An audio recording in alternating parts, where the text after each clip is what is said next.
네, 오늘은 르손이라는 사람에 대해서 함께 나누려고 합니다. 오늘 본문에도 기록하고 있지만 이 사람이 후에 수리아 왕의 왕이 되고요. 그리고 솔로몬의 노후에 가시와 같은 대적자로 역할을 하죠. 그 솔로몬 입장에서는 사실 그냥 평안하게 그 왕권을 지켰으면 했겠지만, 그러나 노후에 하나님께서는 대적을 만드셔서 그 대적을 통해 솔로몬의 노후가 참 어렵게 됐죠. 이 수리아라는 곳은 지금 이제 시리아죠. 시리아. 우리가 시리아 안디옥, 수리아 안디옥의 사도행전에 기록하고 있잖아요. 선교사를 처음으로 파송한 그 교회, 그 수리아 안디옥 교회인데요. 시리아죠, 지금은. 근데 우리가 잘 알고 있듯이 시리아에 내전이 일어나서 지금 벌써 10여 년 됐습니다만은 정말 많은 사람들이 그 주변에 있는 나라로 피난을 갔지 않습니까?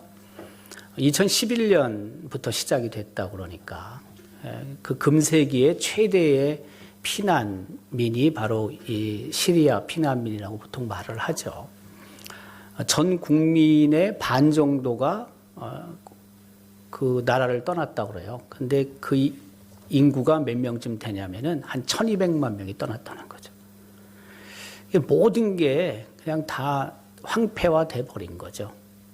웬만한 시설들은 남아있는 게 없는 거죠. 계속 내전이 있고 계속 싸움이 있고 하니까 그 의료 시설도요 남아있는 게 없답니다. 그 시리아 땅에는요. 그러니까 참 어려운 지경에 있습니다. 시리아의 가장 오래된 도시 중에 하나가 우리가 잘 알고 있는 다마스커스인데요. 우리는 성경에서 다마스커스를 다메섹으로 번역을 하고 있죠. 근데 그 12년 가까이 동안 정말 많은 사람들이 죽었죠. 그러니까 전쟁이라는 게 참 정말 많은 사람들이 죽고 또 그냥 평안한 시간이 없는 거죠. 계속 전쟁이 이루어지고 있는 그런 상황 속에서는 우리도 저는 경험한 적이 없지만, 그러나 1950년도에 한국 전쟁이 있었고 얼마나 많은 사람이 죽었습니까? 네, 전쟁이 일어난 지 한 3년여 지나서 휴전이 되긴 하지만은 참 힘든 시간을 보냈죠, 우리도. 바로 이 시리아 땅, 이제 수리아라고 보통 우리가 성경에서는 발음하는데요. 그 수리아 땅의 왕이 돼서 그 남쪽에 있는 가나안 이스라엘 민족을 좀 괴롭게 만든 사람, 대적이라고 번역하고 있는데 솔로몬의 대적이 돼서 솔로몬을 힘들게 만든 사람이 바로 르손입니다. 그 르손이라는 의미는요, 고귀함이라는 뜻입니다. 고귀함이라는 뜻을 갖고 있고요. 특별히 르손은 엘리아다의 아들입니다. 엘리아다라는 이 단어는요, 하나님은 아신다라는 뜻입니다. 하나님이라고 보통 우리가 알잖아요. 야다, 아다. 이건 알다 뜻이거든요. 알다. 그래서 하나님은 아신다. 그렇게 히브리어로 보통 생각을 하죠. 그 르손의 인적 사항은 크게 알려진 건 없습니다. 근데 어쨌든 엘리아다의 아들로 그렇게 생각을 하고 있죠. 근데 이제 다메섹이 다윗 왕 시대에 다윗의 침략을 받습니다. 그래서 이제 많은 사람들이 죽게 됩니다. 그 사무엘하 8장 5절부터 10절까지에는 다윗이 다메섹을 침략하고 그리고 공격해서 땅을 지배하는 그런 내용을 기록하고 있습니다. 그 사무엘하 8장 5절부터 10절 이렇게 기록하죠. 다메섹의 아람 사람들이 소바 왕 하닷 에셀을 도우러 온지라. 다윗이 아람 사람 22,000명을 죽이고 다윗이 다메섹 아람의 수비대를 두매 아람 사람이 다윗의 종이 되어 조공을 바치니라. 다윗이 어디로 가든지 여호와께서 이기게 하시니라. 이 소바라는 곳은요, 다메섹의 북쪽 지역이고요. 또 소바라는 그 나라, 어떻게 보면 부족 국가라고도 할 수 있는데요. 한창 번성했을 때는 유프라테스 강까지 그 지역을 통치했으니까 굉장히 그 큰 나라였죠. 한창 때는요. 그 본문에는 계속 이어지죠. 다윗이 하닷 에셀의 신복들이 가진 금 방패를 빼앗아 예루살렘으로 가져오고 또 다윗 왕이 하닷 에셀의 고을 베다와 베로데에서 매우 많은 놋을 빼앗으니라. 하맛 왕 도이가 다윗이 하닷 에셀의 온 군대를 쳐서 무찔렀다 함을 듣고 도이가 그의 아들 요람을 보내 다윗 왕에게 문안하고 축복하게 하니 이는 하닷 에셀이 도이와 더불어 전쟁이 있던 터에 다윗이 하닷 에셀을 쳐서 무찌름이라. 요람이 은그릇과 금그릇과 녹그릇을 가지고 온지라. 그러니까 대승을 거둔 거죠, 다윗이.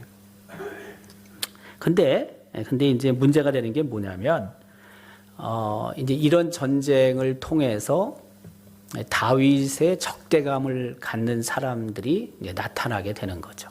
뭐 당연하죠.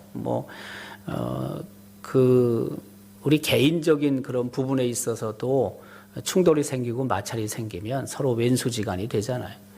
그런데 한 지역, 한 나라가 전쟁에서 지게 되면 많은 피해가 있게 되고 그 패전한 나라의 사람들 중에는 그 승전한 나라에 대한 적개심을 갖고 생기는 사람이 많겠죠. 아무래도 그런데 이제 이런 상황 속에서 르손이라는 사람이 이렇게 부상하게 됩니다. 떠오르게 되는 거죠.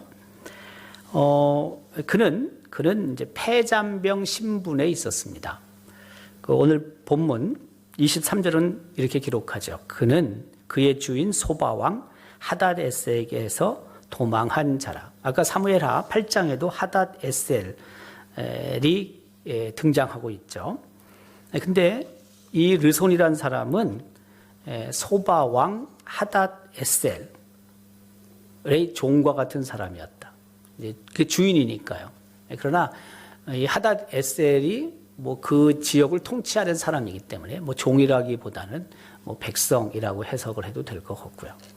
근데 무슨 이유인지는 잘 모르지만 하닷 에셀로부터 도망을 한 적이 있는 거죠. 도망해서 살고 있는 거죠. 누가? 바로 르손이라는 사람이 말입니다.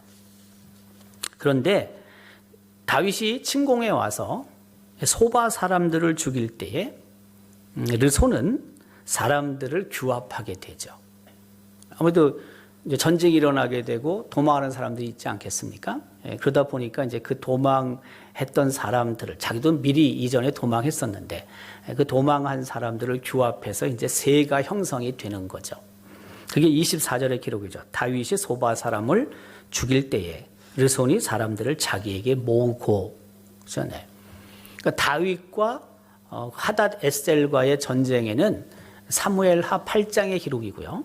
우리는 지금 열왕기상 11장을 읽고 있는데요. 이런 상황 속에서 르손이 무명이었었는데 사실은 무명의 사람이었는데 이 사람의 이름이 점점 떠오르게 되는 거죠. 특별히 오늘 본문 그 24절에는 이렇게 기록하고 있습니다. 그 르손이 다메섹으로 가서 살다가 왕이 되었다라고 기록하고 있습니다. 그러니까 세력이 얼마나 커졌으면 다메섹은 어쨌든 예전에도 수리아의 중심 도시인데 그곳에 가서 최고 통치자가 됐겠습니까? 패잔병에 불과했던 르손이 점점 세력이 커져서 어쨌든 이제 한 지역의 왕으로까지 되었습니다. 이제 다메섹으로 가서 거기 살다가 거기에서 왕이 됐다라는데 다메섹은 수리아의 중심 도시니까 수리아의 왕이라고 해도 틀리지 않는 거죠. 네. 이제 그때 르손의 반란이 있게 되는 거죠. 르손의 반란이. 그런데 그 르손의 반란은 결국 솔로몬의 대적자로 만들었고, 근데 그 배후에 하나님이 계셨다는 겁니다. 오늘 본문 23절 하반절에 이렇게 기록합니다. 하나님이 또 엘리야다의 아들 르손을 일으켜 솔로몬의 대적자가 되게 하시니 라고 기록하고 있습니다. 이유는 다른 데 있지 않습니다. 솔로몬이 하나님의 말씀을 지키지 않기 때문이죠. 하나님의 말씀을 지키지 않으면요, 하나님께서 때로는 대적자를 만들어서 그 하나님의 말씀을 지키지 않는, 언약을 지키지 않는 것을 깨닫게 하시고 겸손하게 만드시죠. 우리가 지난번에 하닷에 관해서도 함께 나눴었는데요. 이제 같은 케이스입니다.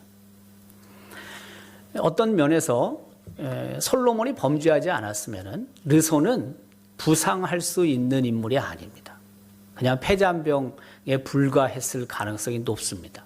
하지만 솔로몬의 범죄는 르손을 그 다마스커스 혹은 다메섹 혹은 수리아의 왕으로까지 이제 만들게 되는 거죠. 하나님의 말씀을 잘 지켰을 때 솔로몬은 어쨌든 그 부강한 나라를 이루었습니다. 평안했습니다. 나라에 평강이 있었습니다. 하지만 그 노후에 우리가 알고 있듯이 이방 여인들과 결혼하고, 정략적 결혼이라고 보통 말하지만은, 그러다 보니까 그 하나님 말씀을 너무 많이 떠났죠. 하나님을 너무 많이 떠났죠, 솔로몬이. 그래서 하나님께서 그에게 주셨던 정치, 경제, 군사 여러 부분의 그 복이 이제 이렇게 상실되기 시작하는 겁니다. 빠져나가기 시작하는 것입니다. 하나님을 잘 섬겼을 때, 하나님을 의지하며 하나님의 말씀에 순종했을 때 다윗을 대적할 사람은 없었거든요. 근데 그 이후부터 점점 솔로몬이나 다윗을 우습게 보는 사람들이 막 생겨나는 거죠. 이게. 사실 이것은 우리의 삶의 자리에서도 굉장히 중요합니다. 우리도 하나님 안에서, 말씀 안에서, 믿음 안에서 철저하게 잘 살아가는 것이 굉장히 중요합니다. 우리가 그렇지 않을 때 때때로 하나님께서는 우리의 대적자를 솔로몬에게 세웠듯이 우리에게도 대적자를 세우실 수 있습니다. 물론 솔로몬의 대적자라는 것은 이스라엘의 대적자라는 의미이기도 하죠. 근데 우리는 그 정도는 아니죠. 개인 혹은 가정 정도밖에 안 되긴 하지만 그래도 누군가 나를 대적하는 사람이 있다는 것은, 나의 가시 같은 사람이 있다는 것은 굉장히 불편한 겁니다. 굉장히 신경이 쓰이는 겁니다. 그런 거 없을 때는 그런 거 신경 쓸 이유가 없잖아요. 그런데 때때로 어쨌든 나를 비난하고 나를 비방하고 나의 흠을 잡으려고 하고 찾아내려고 하고 이런 사람이 있다는 것은요, 굉장히 스트레스를 받는 일이죠. 스트레스를. 그렇기 때문에 우리 삶의 자리에서 하나님의 말씀 안에서 순종하며 살아가는 것은요, 우리 삶을 평탄하게 하시는 그 하나님을 경험할 수 있게 하기 때문에 굉장히 중요한 일이라고 할 수가 있죠. 오늘 본문에서 이제 솔로몬의 대적자로 르손이 부상하는데요. 그는 아마 처음에 그 다윗에 대한 적개심 혹은 적대감을 가졌을 것입니다. 앞서 사무엘하 8장의 기록처럼 그 하닷 에살과의 관계, 또 다윗이 침공하게 되고, 그리고 많은 사람들이 죽어나가게 되고, 더 나아가서 그 나라에 있는 많은 물품들, 금, 은, 동이 다 뺏기잖아요. 근데 이러면서 르손은 다윗에 대해서 적대감을 가졌을 텐데, 근데 다윗이 죽게 되고 솔로몬이 왕이 되고 자기가 점점 세력이 커지다 보니까 이제 다윗에 대한 적대감이 그 아들 솔로몬에게까지 이르게 되는 거죠. 우리도 그런 경우들이 많습니다. 한 집안의 원수, 그런 경우 많죠. 할아버지 혹은 아버지에게 어떤 당했던 그런 사람들이 그분들이 돌아가셨음에도 불구하고 그 후손에게 적개심을 표현하는 경우들이 생각보다 많죠. 뭐 나라와 나라도 저는 비슷하다고 생각이 듭니다. 네. 뭐 우리가 일본에 그렇게 어려움을 당했잖아요. 그러다 보니까 어떻게 됩니까? 그 우리 후손들도 일본에 대한 여전한 적개심이 우리에게 있는 거죠. 다 그런 겁니다, 이게. 사실 뭐 그걸 풀고 가면 좋긴 하겠지만 그게 또 만만한 게 아닙니다. 상대방이 어떻게 나오냐, 상대방이 어떻게 행동하느냐도 굉장히 중요한데 이제 그런 부분에 있어서 본인들이 잘못을 뉘우치지 않는다면, 그 잘못을 고백하지 않는다면 또 당한 입장에서는 뭐 그것을 받아주는 게 굉장히 어려운 거죠. 뭐 바보같이 느껴지고요. 네. 개인도 그렇고요. 개인도 그렇고 또 우리 한 국가도 이런 면에 있어서 우리가 벗어나지 못하는 한계들이 다 있습니다. 벗어나지 못하는 한계가 우리에게 있습니다. 자, 어쨌든 이 르손은 다윗의 가시와 같은 역할을 하게 되죠. 오늘 본문 25절은 기록합니다. 솔로몬의 일평생에 하닷이 끼친 환난 외에 하닷도 솔로몬의 대적자가 하나님이 되게 하셨거든요. 르손이 수리아 왕이 되어 이스라엘을 대적하고 미워하였더라. 네. 르손이 수리아 왕이 되어 이스라엘을 대적하고 미워하였더라. 계속해서 못살게 구는 겁니다. 뭐 그렇다고 해가지고 이스라엘과 직접적인 전쟁 싸움 하는 것은 열세죠, 솔직히. 그렇지만 뭐 틈을 계속 보고 긴장하게 만드는 거죠. 긴장하게. 긴장을 탁 풀고 살면 얼마나 좋겠어요. 근데 그렇지 않다는 겁니다. 솔로몬의 일평생에 하닷이 끼친 환난 외에, 저는 이건 환난으로 발음을 하는데 우리 천세동 장로님이 저한테 문자를 보냈어요. 얼마 전에 보냈는데 이 한문으로 어쨌든 이 환난. 근데 환난으로 읽는 게 맞다는 겁니다.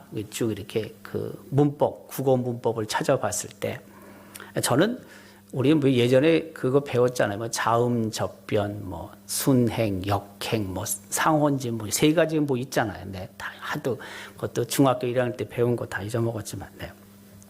그래서 저는 이게 어쨌든 그 자음, 접변하고 관계가 있다고 생각을 했는데 이거는 해당이 안 된답니다. 네, 그래서 이 환난은 환난으로 읽어야 된답니다. 환난으로. 네, 그래서 저도 앞으로 환난으로 읽으려고 합니다. 네.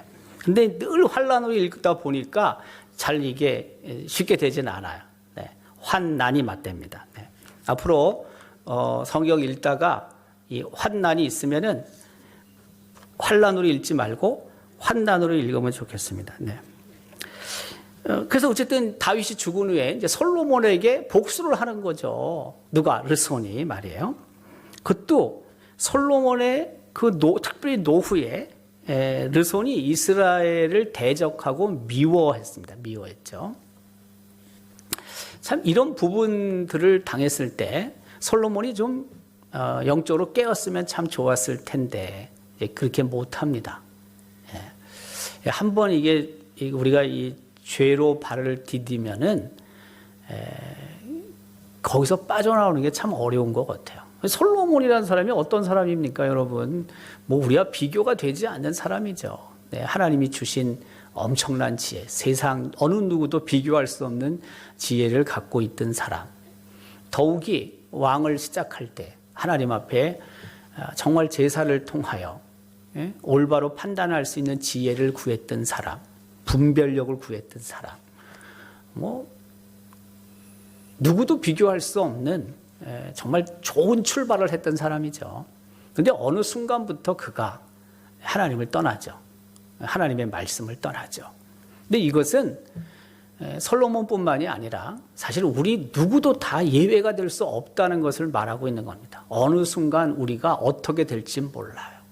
그렇기 때문에 우리 삶의 자리에서 우리가 정말 하나님의 말씀을 꼭 붙잡고 그 말씀 안에서 살려고 발버둥 쳐야지만 비로소 우리가 말씀을 지킬 수 있고 더 나아가서 그리스도 안에서 믿음 안에서 살 수 있다는 것을 솔로몬은 우리에게 보여주고 있는 거죠. 자신할 사람이 아무도 없는 거예요. 누가 자신하겠어요? 자신할 수 없죠. 이 르손이 이제 3절밖에 안 되는데요. 우리가 여기저기 르손이라는 사람이 기록되어 있으면은 우리가 또 다른 본문을 통해서 조금 더 그 르손이 우리에게 하나님이 주시는 교훈들을 찾을 수 있지만, 그러나 이제 3절을 가지고 우리가 어쨌든 함께 나눠야 되거든요. 몇 가지 교훈이 있습니다. 첫 번째 교훈은 뭐냐면, 하나님의 경고가 있을 때 그 경고를 잊으면 안 된다. 그 하나님의 경고는 정말 레드 사인, 빨간불이 들어온 거기 때문에 우리가 정말 그 경고를 기억하면서 그 하나님의 뜻에 따라 살려고 애를 써야 된다 하는 것을 본문으로 이게 말씀을 해요. 특별히 사무엘하 7장 14절 15절은 하나님께서 다윗에게 언약으로 말씀하신 거죠. 나는 그에게 아버지가 되고 그는 내게 아들이 되리니 그가 만일 죄를 범하면 내가 사람의 매와 인생의 채찍으로 징계하려니와 내가 내 앞에서 물러나게 한 사울에게서 내 은총을 빼앗은 것처럼 그에게서 빼앗지는 아니하리라고 말씀을 하시죠. 그러니까 죄를 범하면 징계가 있다. 솔로몬 죄를 범치 않도록 다윗이 아들을 잘 영적으로 양육해야 한다라는 것을 말씀을 하고 있는 거죠. 하나님께서 다윗에게 언약을 주시면서 그 아들이 범죄했을 때 하나님께서는 가만 놔두시지 않는다는 것을 말하고 있는 거죠. 벌. 죄를 지은 사람에게 하나님은 벌 주시는 심판주가 되시죠. 네. 물론 하나님이 용서하시고 또 우리를 구원하시기도 하시만은, 그러나 사람들은 죄를 잊고 벌을 잊을 수 있지만 하나님은 그렇지 않습니다. 용서하시는 분임에도 틀림이 없지만 하나님이 그럼에도 불구하고 심판하시는 분이시기 때문에 우리는 그 하나님의 경고에 귀를 당연히 기울여야 하는 거죠. 솔로몬이 이제 이 부분에 있어서 경솔했다고도 할 수 있습니다. 경솔했다고. 하긴 뭐 워낙 큰 은혜를 누렸기 때문에 그 하나님의 경고 메시지를 좀 깊이 받아들이지 않았을 수도 있어요. 제가 생각할 때는 그가 좀 어려운 상황들을 겪었으면요, 중간중간 겪고 다시 또 벗어나게 되고 또 겪고 벗어나면은 그 하나님이 하시는 말씀을 그렇게 경시하지 못했을 것 같은데, 워낙 일이 잘 풀렸거든요, 이게. 근데 너무 일이 형통하다 보면요, 지난 주일에도 제가 말씀드렸는데, 일이 잘 풀려가기 시작하면요, 우리 입장에서 봤을 때 말입니다. 우리 인간적인 관점에서 봤을 때 너무 잘 풀려가면은요, 그 하나님의 말씀, 그 하나님의 뜻, 하나님의 계획, 하나님의 언약, 이런 것들을 때때로 무시하며 사는 경우들도 많습니다. 그냥 다 잘 됐는데요, 모든 것들이 쑥쑥 풀려나가는데요, 그렇다고 해서 어떤 의미에서 그가 100% 다 하나님 말씀에 순종하며 살지는 않았을 텐데도 불구하고요, 잘 됐잖아요. 그러다 보니까 그런 영적인 긴장감이 확 떨어지는 거죠. 영적인 긴장감이. 그러니까 우리가 뭔가 잘 될 때 정말 조심해야 되죠. 잘 될 때 과연 하나님도 잘 기뻐하시는 일인지, 하나님의 뜻과 내 뜻이 일치할 때야 잘 되는 것이, 하나님의 형통, 나의 형통이 똑같겠지만 그렇지 않은 경우도 많잖아요, 우리가. 근데 우리 삶의 자리에서 이런 부분들을 우리가 영적인 긴장감 없이 놓치고 살 때가 생각보다 많다는 것입니다. 그 솔로몬이 바로 이런 실수를 저지른 것입니다. 실수를. 저는 교회도 그럴 수 있다고 생각합니다. 편안하고 또 교회가 어쨌든 안정적으로 갈 때 영적인 긴장감이 사라질 가능성이 있거든요. 안정적으로 가고 평안하다는 것은 분명히 하나님이 주신 은혜임에 분명하지만, 그러나 그 속에서 또다시 우리는 영적인 긴장이 필요하다는 거죠. 제 얘기는. 이거를 놓치고 이것을 잃고 살다 보면 어느 순간 문제가 발생할 수 있다는 겁니다. 그렇기 때문에 우리 삶의 자리에서 우리가 뭐 꼭 영적인 긴장이 아닌 또 다른 삶의 긴장도 있어야 되지만 믿음의 사람은, 영의 사람은 당연히 영적인 긴장을 늦추면 안 되죠.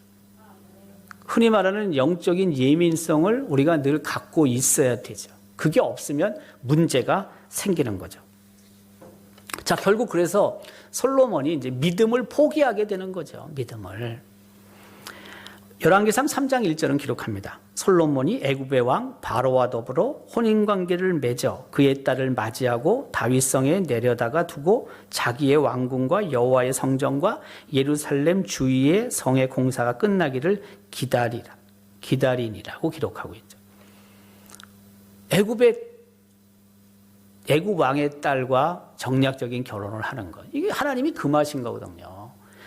앞서 사무엘하 7장 14절에도 하나님이 금하신 거거든요. 근데 서슴없이 합니다. 서슴없이. 이게 너무 잘 되면 이런 일이 생길 수 있습니다. 너무 잘 되면. 우리 흔히 그렇지 않은 경우도 있지만은 아주 그 잘 사는 집안의 아들들이 말이에요. 물론 철저하게 나름대로 훈련을 받고 교육을 받아서 그 대를 이어 그 가게를 잘 경영하는 경우도 있지만 엉망으로 사는 친구들도 꽤 있잖아요. 엉망으로. 네. 그러니까 그런 부분들에 긴장감이 사라졌기 때문에 그렇게 막 사는 거거든요. 아버지나 할아버지가 일구어 놓을 때는 얼마나 그분들이 긴장감 속에서 그 사업을 일궜겠습니까?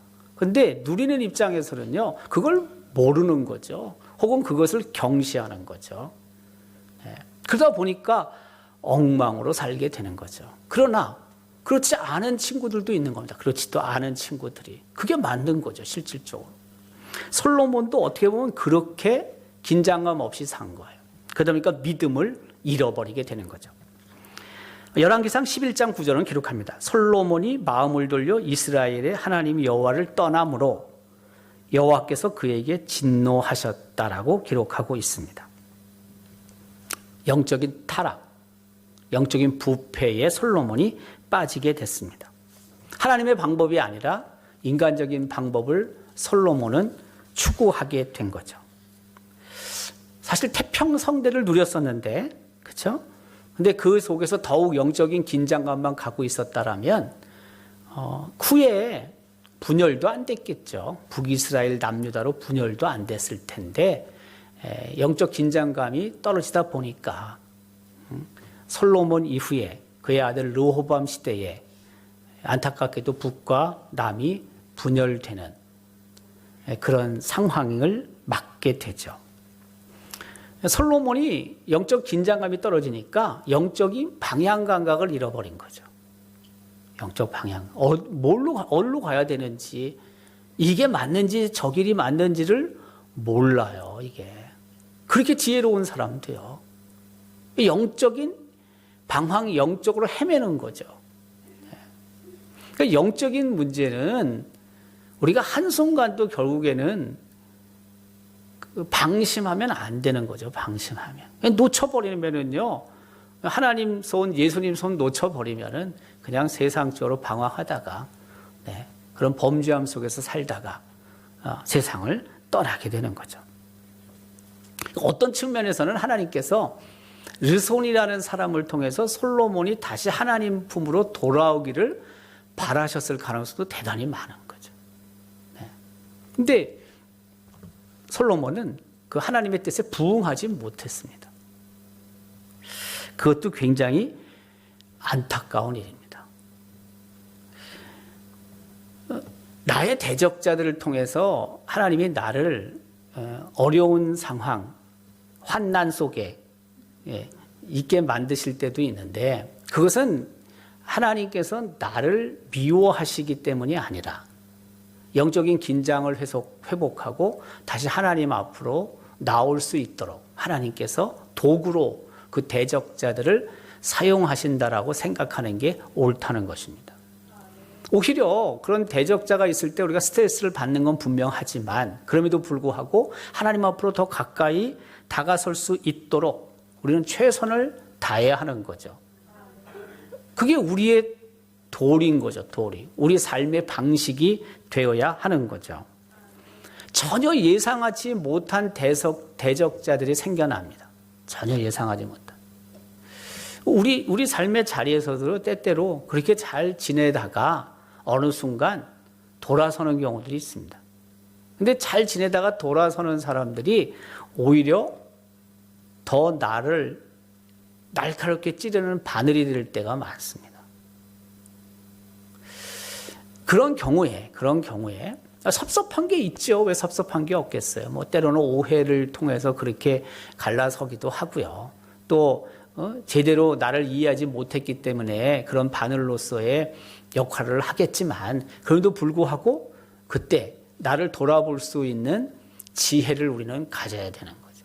그게 없으면 때때로 우리는 더욱 큰 하나님의 틀 안에서 하나님이 원하시는 계획의 큰 틀 안에서 우리가 해야 될 일을 놓치고 사는 경우가 너무나 많다는 것입니다. 지난 월요일부터 월화수 3일 동안 그 가평에 필그림 하우스라고 있습니다. 우리 교회 오셔서 말씀도 전하셨던 지구촌 교회 이동원 목사님 그 지구촌 교회에서 이제 세운 수련원이에요. 근데 저는 처음 가봤는데 월요일 날 제 순서가 있어가지고 갔는데요. 근데 이 목사님이 저보러 거기 몇 번 오라고 하셨는데 뭐 저도 일이 있어갖고 한 번도 못 갔어요. 뭐 월요일 날 갔을 때는 뭐 이 목사님이 거기 계신 건 아니고 이제 한선지포라고 한국 선교 지도자 포럼이라는 걸 했어요. 한선지포. 이게 그걸 한국 선교 지도자 포럼을 약자로 한선지포라고 하는데 이제 벌써 22년 동안 지속이 됐어요. 그러니까 한국 선교 지도자 포럼은 이제 그 해 혹은 다음 해에 선교에 대한 이슈, 주제들 그것들을 이제 나름대로 정하는 거죠. 그래서 어떻게 선교를 해야 될 것인가를 선교 전문가들이 모여서 의논을 하고 나름대로 방향성을 설정하고 그리고 그 구체적인 방안들을 이제 만들어가는 그런 일종의 세미나 같은 거죠. 근데 2박 3일 동안 이제 거기서 해요. 저는 뭐 선교 전문가는 아니니까. 다만 이제 주제가 뭐냐면은 그 교회와 선교 단체에 관한 거예요. 그래서 교회와 같이 가는 선교가 이번에 주제였거든요. 그러다 보니까 어쨌든 선교사님들을 돕는 교회도 필요하겠죠. 선교사들만 얘기하는 게 아니잖아요. 왜? 교회와 함께 가는 선교니까 교회가 앞에 있죠. 선교가 앞에 있는 게 아니고요. 여태까지 보면 언제나 선교가 다 앞에 있었죠. 그만큼 선교가 중요하다는 걸 강조하는 거지만 이제는 코로나 이후에 포스트 코로나 시대에 교회가 이 선교하는 일에 굉장히 더 중요한 역할을 해야 된다라는 인식을 가지고 이런 주제를 정했다고 볼 수도 있죠. 그렇다고 해서 뭐 선교가 교회와 함께 안 간 건 아니에요. 그런 건 아니지만 그럼에도 불구하고 이제 이 포스트 코로나 시대에는 교회의 역할이 훨씬 더 커졌다. 이것을 선교사들도 선교 단체들도 인식을 하고 있다고 볼 수 있어요. 근데 여러 주제들이 있는데요. 그 중에 큰 주제 하나가 뭐냐면요. 이주민 선교예요. 이주민 선교. 우리나라에도 지금 이주민들이 많잖아요. 조금만 지나면은 이주민들이 1000만 시대에 돌입한다고 그러잖아요. 또 더욱이 어떤 분은 그런 말도 해요. 지금 우리 그 2세들의 출생률이 너무 낮으니까 그것을 이주민으로 메꿔야 된다. 그것도 그게 틀리는 얘기는 아니에요, 여러분. 우리가 너무 출산율이 낮기 때문에 인구는 급격히 감소하고 일할 수 있는 사람은 없어지고 그럼 어떻게 되겠어요? 그러니까 그 공간을 메꿔야 되지 않습니까? 어쨌든 제가 볼 땐 가장 좋은 그 보충의 방법은 통일이죠. 통일이 되면은 훨씬 그런 인적 자원들이 어쨌든 들어오죠. 물론 서로 통합해야 되고 융합해야 되고 화합해야 되고 이런 문제는 분명히 큰 문제가 있지만은 그냥 단순히 물리적으로 봤을 때 이게 화학적인 결합이 필요한데 뭐 일단 그건 제껴놓고 물리적으로 봤을 때는 가장 손쉬운 건 뭐냐면 통일되는 거죠. 그래서 그쪽에 자원이 되면은 그 부분들 상당 부분 메꾸죠. 근데 이게 안 되면은 어떻게 되겠어요? 다른 날 수입해 와야죠. 그래야지 메꿔지지 않겠습니까? 그래야지 그 일할 수 있는 사람들, 그 세대들이 비로소 메꿔져서 계속 그 뭐 발전해 가든지 어쨌든 유지든지 할 거 아닙니까? 근데 이미 우리나라의 이주민들이 얼마나 많아요. 그래서 이주민 선교가 굉장히 중요한 이슈라는 거예요. 이주민 선교가. 저도 동의해요. 그래서 우리가 사실 작년 우리 연말 당회 때 그 이주민 선교에 대해서 우리가 결의한 게 있는데 1년 뭐 코로나가 막 이러다 보니까 그냥 넘어가 버렸어요, 사실. 우리가 먼저 한 게 있어요. 우리 교회에서 당에서 결정한 게 있다고요. 이주민에 대한 연구를 하고 앞으로 이주민 독립교회를 안동에 세운다. 우리 교회가 이 부분에 한번 해보자. 그래서 결의를 했다니까요. 우리가 1년 전에. 왜 이 땅에도 이주민이 많거든요. 예. 그래서 이주민 그 전문 교역자를 우리가 나름대로 어쨌든 청빙을 해서 뭐 교회 안에서 처음 시작을 하더라도 이주민 교회가 우리는 이제 다문화 가정이라고 보통 얘기를 하는 거죠. 근데 이거를 요새는 다문화라고 하지 않고 이주민이라고 얘기해요. 이주민. 네. 그래서 우리 교회는 교회 안에 다문화 가정 이주민 예배 그 부서를 넘어서서 안동시 안에 교회를 어쨌든 설립하는 것을 이주민 교회를 설립하는 것을 목표로 독립을 해서 그 전문적인 교역자를 두고 그분들이 거기서 독립적으로 교회가 세워지기를 바란다. 당장은 될 일은 아니지만 영광으로 이렇게 합시다. 결의를 했다니까요, 우리가. 그러니까 우리도 지금 이제 그 한선 지포에서 이주민 선교가 중요한 주제로 논의가 됐는데 우리는 1년 전에 했으니까 우리 교회가 얼마나 앞서가는 거예요, 여러분. 하지는 못했지만 그러나 그런 사고를 가지고 했다니까요, 결의를 했다니까요. 어쨌든 제가 이제 교회가 선교의 관계 속에서 이런저런 그 해야 될 역할들이 있다는 거죠. 그래서 이제 몇 패널들이 1시간 정도 동안 이야기를 하고 또 플로어에 있는 선교 기관, 선교 단체에 있는 선교사들에게 질문을 받고 이제 대답을 하는 이제 그런 시간을 저도 있었어요. 근데 이제 제가 들어보니까 그래요. 선교사님들 입장을 알긴 알겠는데. 근데 그 좀 기분 나쁠 수도 있어요. 제가 볼 때 선교 단체나 선교사님들이 기분 나쁠 수 있는데 제가 그랬습니다. 아니 지금 코로나 시대에 교회는 지금 다 죽을 고비의 위기에 놓여가지고 생존을 위해서 정말 애쓰고 있는데 아니 교회가 죽으면은 선교는 무슨 선교를 하냐? 어떻게 보면 찬물 끼는 소리일 수도 있어요. 네. 그렇지만 사실이거든요. 이게 여러분 교회가 죽으면 무슨 선교를 해요? 교회가 일단 살아야지. 교회와 선교 이 기관 선교 단체가 있는데 어쨌든지 간에 교회는 교회대로 일단 이 위기에서 벗어나야지 나름대로 그 선교에 대한 후원과 그런 협력이 있을 거 아니겠습니까? 저는 그렇게 생각합니다. 네. 그렇게 제가 얘기를 했어요. 지금 우리는 정말 죽지 않으려고 최선을 다하고 있다. 교회 살리는 일에. 그렇다고 해서 우리 교회가 무슨 뭐 선교를 중단하거나 그런 것도 없다. 우리는 내년에 선교사를 더 파송하려고 한다. 그렇지만 여러분 그 죽는 소리 무슨 말인지 알긴 알겠는데 교회도 지금 그런 상황에 있다는 걸 알고 여러분들도 더 많은 이해와 기도가 필요하다. 안 한다는 게 아니라 교회가 선교사를 안 돕는다는 게 아니라 교회는 교회대로 어렵다는 걸 인식을 해야 된다는 걸 얘기를 했어요. 제가. 그 자리에 앉아 있는 분들은 대개 선교 단체이기 때문에 제가 봤을 때 조금 언짢을 수도 있어요. 네. 근데 제가 생각할 때 제가 한 말은 우리 교회의 입장만이 아니라 선교사를 돕고 선교하는 교회의 상당한 교회의 생각이라고 저는 생각해요. 제가 그런 대변을 했다고 생각해요. 네. 굉장히 중요한 문제죠. 그런 면에 있어서. 1년 동안 우리가 선교사님들을 기도하고 후원해온 수많은 일들이 있고요. 우리가 하나도 줄인 게 없어요. 2022년도에도 우리가 또 당회, 이번 연말 당회를 통해서 저희가 또 3가정을 더 보내라고 그래요. 보내려고. 예. 우리 1년 예산 안에서 또 좀 모아가지고 보내고, 또 우리 그 지난번 바자회도 했잖아요. 네. 그 바자회 가지고 보내려고 그래요. 네. 그럼 뭐 어디다든 써야 되는 건데, 우리가 그 선교사들을 돕고 선교사 후원하는 일 하는 게 뭐 얼마나 하나님이 좋아하고 기뻐하시겠어요.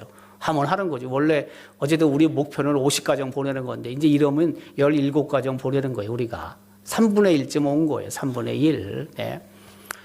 우리가 죽지 않는다는 선에서는 하면 되는 거죠. 뭐 못할 게 없는 거죠. 다만 제가 주장하는 건 뭐냐면 선교 단체나 선교사님들도 교회 이런 사정을 이해할 필요가 있다는 거예요. 그냥 가만히 있는다고 그래가지고 뭐 당연히 자기네가 받아야 되는 건 아니라는 걸 제가 얘기하는 거예요. 어떻게 당연히 받아야 됩니까? 교회는 교회대로 나름대로 전략하고 다른 데 쓰지 않고 모아가지고 그 선교 사명을 감당하려고 하는 건데 어떻게 당연히 그게 가야 됩니까? 당연히 가는 건 아니죠. 우리는 우리대로 여기서 할 일도 많은데 그걸 우리 나름대로는 절제하면서 모아가지고 보내는 건데 그런 이해가 우선돼야 된다는 걸 저는 얘기하고 싶었어요. 예. 그러니까 한국교회 어려운 사정들을 이해를 해야 된다는 거죠. 그런 측면에서. 그걸 놓치고 나면은 고마움을 고마움으로 모르게 됩니다. 미안하지만. 고맙게 생각해야 되죠. 우리도 식당에서 주일 점심 더 잘 먹을 수 있어요. 우리 좀 더 예산도 써가지고 말이에요. 좀 더 풍성하게 좋은 음식을 먹을 수 있지만 적게 먹고 덜 먹고 모아서 여러 지역에 있는 교회나 선교사를 돕는 거 아니에요. 우리가. 그런 걸 이해해 줘야 된다는 거죠. 저는. 고맙게 생각해야 된다는 거죠. 제가 선교사로 처음 나가는 우리 총회에서 파송하는 선교사 훈련에 가서도 제가 그 얘기를 많이 합니다. 예. 후원하는 교회가 어떤 입장이냐. 우리가 많은 선교사들을 파송하고 후원하니까 왜 그 생각을 못해요? 그런 나름대로 제 생각이 있죠. 네. 이러이러한 부분들에 있어서 여러분들이 정말 감사해야 되고 그리고 그 후원하고 파송하는 교회를 위해 여러분들이 정말 관심을 갖고 기도해야 된다. 이게 무슨 돕는 자가 그 도움을 받는 자를 무시하는 게 아니라 돕는 자의 입장에 서서도 생각해 봐야 된다는 걸 알아야 된다는 거죠, 저는. 예. 같은 개념이에요, 같은 개념. 그래서 어쨌든 저는 어려운 상황 속에서도 코로나19라는 어려운 상황 속에서도 어쨌든 한국 교회가 세계 선교를 위해서 계속 사용되기를 원하고 또 각 교회들이 그런 선교하는 일에 힘쓰기를 정말 저는 원해요. 그런데 생각보다 많은 도전들이 있어요. 자꾸 이제 끊어지기도 하고 중단이 되기도 하고 선교에 대한 열정이 식고요. 네. 그러니까 솔로몬의 대적이 르손인데요. 르손인데 뭐 어떤 한 사람이 아니라 우리가 세계 선교를 위해서 하나님이 우리에게 주신 예수 그리스도가 우리에게 주신 지상 명령을 감당하지 못하도록 르손과 같은 대적자들이 우리 앞에 자꾸 나타납니다. 네. 그러나 세계 곳곳에는 여전히 복음을 들어야 되는 사람들이 있고 구원받아야 되는 사람들이 수없이 있는 거죠. 예수님이 이 세상에 오실 때까지 그 선교는 우리가 중단할 수 없는 거죠. 어쨌든 우리 나름대로는 우리가 뭐 죽으면서까지 할 수는 없지만 우리는 이 교회를 통해서 이 지역을 위해 또 하나님의 나라와 의를 해야 될 게 있잖아요. 그러나 우리가 감당할 수 있는 부분까지는 우리가 충분히 해야 된다는 거죠. 그럼 봉사도 그렇고 섬김도 그렇고 전도도 그렇고 섬김도 세계 선교도 똑같습니다. 다. 그러나 여전히 르손과 같은 대적자들이 우리 앞에 계속 나타난다는 것입니다. 우리는 그것을 너무 무서워할 것도 없고 두려워할 것도 없습니다. 계속해서 우리에게 주신 그 사명을 잘 감당해내면 하나님께서 결국에 우리가 복음에 큰 빚을 지고 있는데 우리가 113년에 8명으로 시작하는 우리 교회가 오늘에 이르렀는데 얼마나 큰 복음의 빚을 우리가 지고 있어요. 다 갚을 수도 없어요, 우리가. 그럼에도 불구하고 우리는 최선을 다해서 우리에게 주신 사명을 감당하는 일에 힘을 쏟는 거죠. 르손은 앞으로도 계속 나타날 겁니다. 우리 앞에, 여러분 개인적으로나 교회 앞에 르손이 계속 나타날 것입니다. 그럼에도 겁낼 거 없이 맡겨진 사명, 하나님이 원하시는 일에 우리가 최선을 다해서 헌신할 때 그 하나님의 나라, 하나님의 의가 이 땅에 조금이라도 이루어질 수 있는 도구로 사용될 줄로 믿습니다. 그 일에 우리 모두가 최선을 다할 수 있기를 원합니다.